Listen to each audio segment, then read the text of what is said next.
ce qui est vraiment très intéressant, c'est de voir en quelques années comment la vision de la notion smart a changé.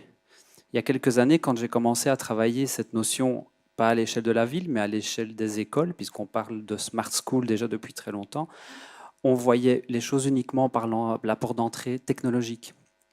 Et aujourd'hui, tout ce qu'on entend, et il n'y a pas que ici, hein, on l'entend partout, la porte d'entrée est de plus en plus axée sur le citoyen et la participation.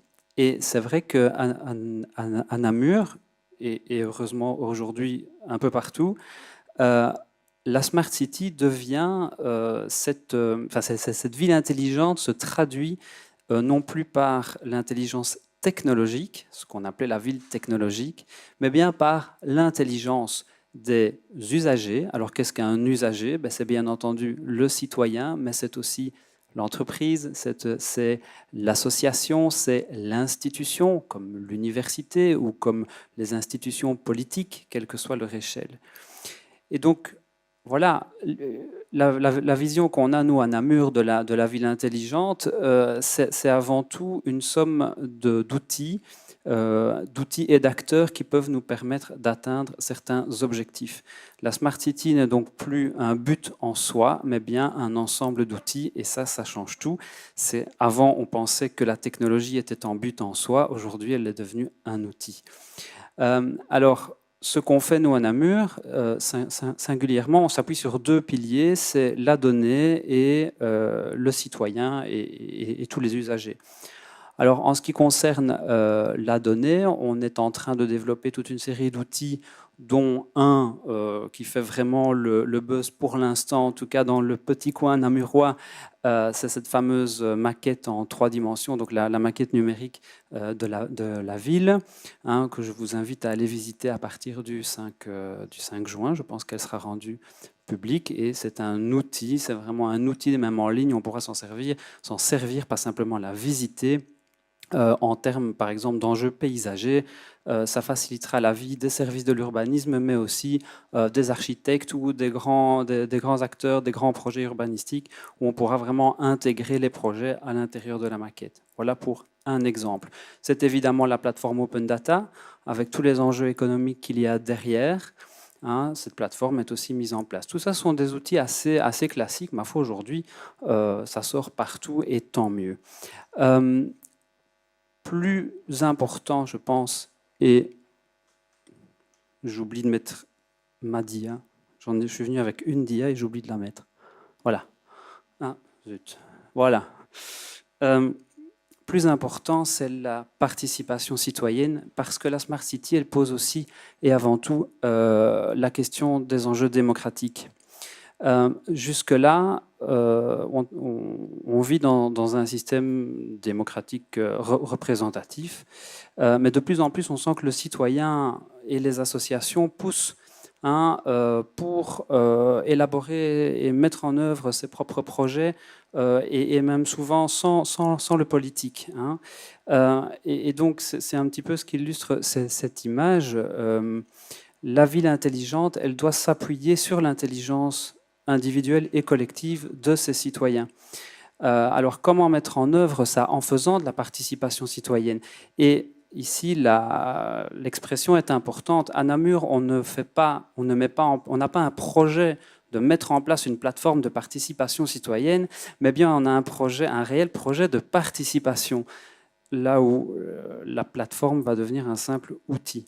Donc, il y a quoi là-bas derrière? Eh bien, il y a par exemple l'encouragement pour les citoyens à s'associer en comité de quartier, en créant des lieux, en mettant des moyens pour cela, des lieux physiques. Il n'y a rien de tel qu'une bonne vieille salle de réunion pour faire du brainstorming, mais aussi des lieux numériques. Alors, parmi ces lieux physiques, à Namur, vous avez peut-être entendu parler du célèbre Grognon, qui est ce lieu de la confluence entre la Sambre et la Meuse, qui est un chancre urbain depuis des années. Eh bien, un projet d'infrastructure, qui est d'ailleurs financé par les fonds européens de développement régional, a commencé à être construit. Et ce lieu, qui est à la fois très beau, hein, c'est clair qu'il y a un projet paysager là derrière, mais à l'intérieur, on va en faire un véritable lieu d'échange et de construction de la ville du futur sur le thème du territoire. Hein. Donc l'idée, c'est vraiment de mettre ensemble les gens pour qu'ils parlent du paysage de leur ville, hein, tout ce qui est urbanistique et aménagement du territoire. Voilà un exemple. Et ce lieu physique aura sa correspondance en ligne à travers des plateformes, des lieux virtuels, parce que nous pensons aussi que tout lieu virtuel doit avoir son lieu physique pour correspondre. Voilà. En gros, pour les projets qui sont en cours aujourd'hui. Encore une chose, c'est là qui est très importante et que vous avez bien compris, je pense, ici,